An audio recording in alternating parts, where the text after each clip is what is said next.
যে কোনো লোক, যে কোনো অ্যাকমপ্লিশড আপনার অ্যাপ্রুভার হতে পারে। আমাদের আইনে আছে, আমাদের সাক্ষ্য অধিকরণ যে আইন, সেখানে নতুন আইনেও এটা আছে। এটা কোনো নতুন কিছু নয় আমাদের ইতিহাসে।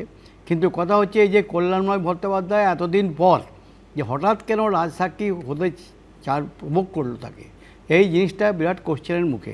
নিশ্চয়ই এর পিছনে একটা মোটিভ আছে। সেই মোটিভটা কী সেটা কিন্তু ও রাজসাক্ষী দেওয়ার পরেই এরা জানা যাবে, নাম্বার ওয়ান। নাম্বার টু, যে কোশ্চেনটা এখন আসবে সেটা হচ্ছে যে কল্যাণময় ভট্টোপাধ্যায় কতটুকু জানে দুর্নীতি সম্বন্ধে, তার কতটুকুর পৌঁছ আছে এটা। যতটুকু জানে সেটুকুই বলতে পারবে ও, এবং সেটুকুই ওর বলা উচিত। এবং এটা স্বেচ্ছায় বলবে, স্বেচ্ছায় তো বলতে হয়, এটা ভলেন্টারি, একে কোনো প্রভোগ করবে না।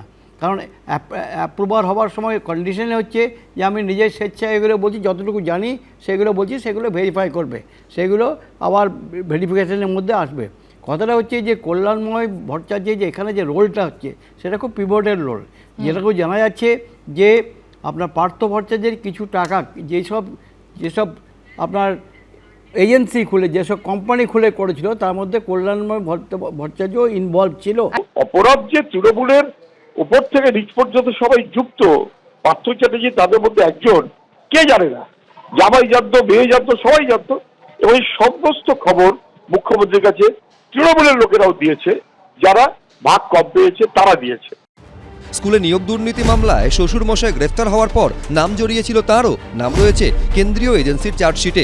এবার সেই নিয়োগ দুর্নীতি মামলাতেই পার্থ চট্টোপাধ্যায়ের বিরুদ্ধে রাজসাক্ষী হতে চাইলেন তার জামাই কল্যাণময় ভট্টাচার্য। ইডির চার্জশিটে দাবি করা হয়েছিল, প্রথমে স্কুলের জমি কেনা ও পরে কনস্ট্রাকশনের জন্য নগদে 15 কোটি টাকা দিয়ে সেই টাকা খরচ করা হয়েছিল তার জামাই কল্যাণময় ভট্টাচার্যের মাধ্যমে।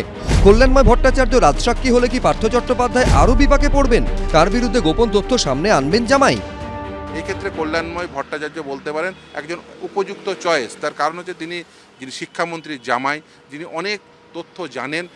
যে আর্থিক লেনদেন হয় সেটি মূলত নগদে লেনদেন হয়, কিভাবে বিভিন্ন ধরুন কোম্পানি খুলে, বিভিন্ন ফাউন্ডেশন খুলে কিভাবে চ্যানেলাইজড হয়েছে, সেই তথ্যসূত্র এই যদি কল্যাণময় ভট্টাচার্যরা দিতে পারেন, যারা প্রসিকিউশন তাদের খুব সুবিধা হবে। দ্বিতীয় হচ্ছে এই তথ্যসূত্রগুলো যেগুলো দেবেন সেগুলোও কিন্তু অন্য সার্কামস্টেন্সিয়াল এভিডেন্স দিয়ে প্রসিকিউশনকে সেটা কিন্তু প্রুভ করতে হবে। লেনদেন সংক্রান্ত বহু রহস্য উন্মোচিত হবে পার্থ চট্টোপাধ্যায়ের জামাইয়ের হাত ধরে। পার্থ চট্টোপাধ্যায় জামিন পেয়ে জেল থেকে বেরোনোর সম্ভাবনা আরও ক্ষীণ হয়ে যাবে। ইডির বিশেষ আদালতের রায়ের কপিতে উল্লেখ করা হয়েছে, কল্যাণময় ভট্টাচার্য স্বেচ্ছায় রাজসাক্ষী হতে চেয়েছেন এবং তিনি জানিয়েছেন তার উপরে কেউ প্রভাব খাটায়নি, তিনি ব্যক্তিগত ও স্বাধীনভাবেই এই সিদ্ধান্ত নিয়েছেন। রায়ের কপিতে লেখা আছে, আদালতের ক্ষমা পাওয়া এবং রাজসাক্ষী হওয়ার বিষয় সংক্রান্ত শর্তগুলি আগেই কল্যাণময়কে জানিয়ে দেওয়া হয়েছে। তাকে এটাও জানিয়ে দেওয়া হয়েছে, রাজসাক্ষী হিসাবে আদালত তাকে যদি ক্ষমাও করে তবু তিনি নির্দোষ প্রমাণিত হবেন না। তিনি জানিয়েছেন যে শর্তাধীন ক্ষমা পেতে প্রস্তুত এবং তিনি মামলা সম্পর্কে সমস্ত তথ্য প্রকাশ্যে আনতে তৈরি। প্রকাশ সিনহা, মুন্না অগ্রওয়াল, আশাবুল হোসেন, এবিপি আনন্দ।